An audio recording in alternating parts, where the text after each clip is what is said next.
Happy Tuesday, everyone. My name's Nadika, and I'm the Naked Love Coach. We're here for episode 8, part 2 of the definition of the ego. Thank you so much all for tuning in and giving us your feedback and posting a couple of questions and inquiries on us expanding on the ego this week. We're here, the Naked Love Coach brand is here to help you remove all your layers and blocks to love and joy and living life from a true place of bliss and passion. It's where you came from. So let's remove all those blocks and get back to it. Love for life. This is my friend Bruce.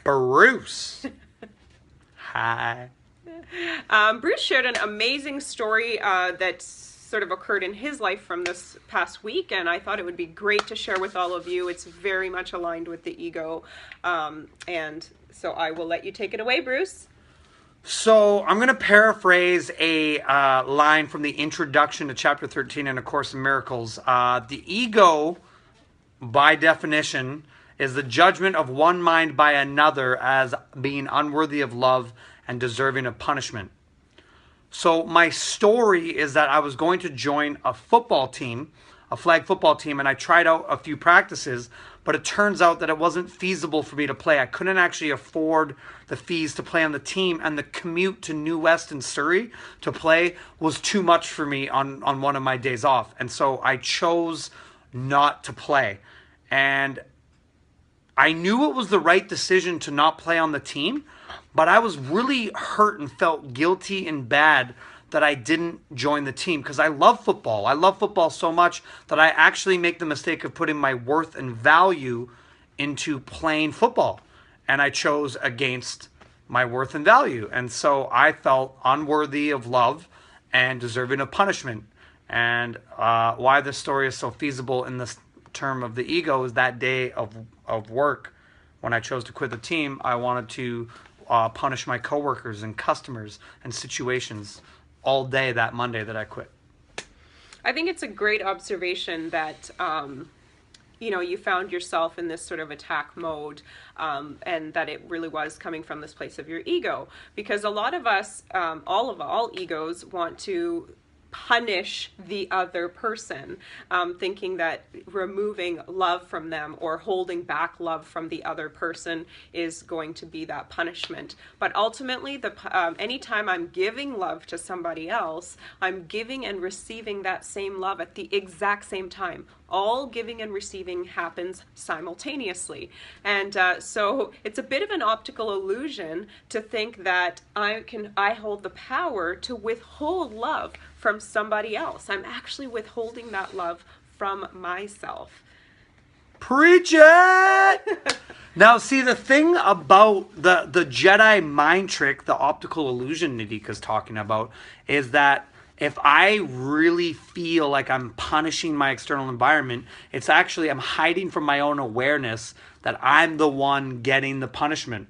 So if I had yelled at a coworker or gotten in an argument with a customer, I'm the one that ultimately suffers. These people have no idea why they're even getting punished. This happens in romantic relationships all the time. You hear women punish their boyfriends because they're like, well, he should just know. And guys punishing their women by going, she's just crazy.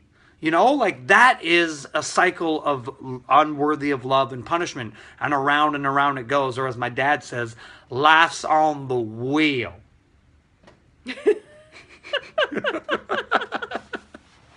I don't know if I get that reference. Laughs on the wheel? Yeah, it just means things keep going around in circle, kind of like Attack and Defend, like you've been saying. Got it. That makes a lot more sense for me. Sorry. Doing this loving and healing work, I'm open to learning. This has been a fantastic video. So, did you have something else to say? Well, there's another great line in the Course that says, seek not to change the world, but seek to change your mind about the world. And that is the ultimate definition of the ego experience, is when I need other people to change, and I need my job to change, and I need my girlfriend to change, and my house, and everything outside of me needs to change but me. That is a great example of ego. Yeah. So just to cap that up a little bit here, again, like this is going back to, I think it was our first episode where we said we're really in the driver's seat of all of our experiences. I am in the driver's seat of all of my experiences. Vroom, vroom. So to really know that every time I'm giving something to somebody else, I'm also receiving that same intention for myself at the exact same time that I'm giving it. So if I'm giving out love, I'm receiving love for myself. If I'm giving out attack and punishment and holding back love, I am doing that to and for myself. So really observe that.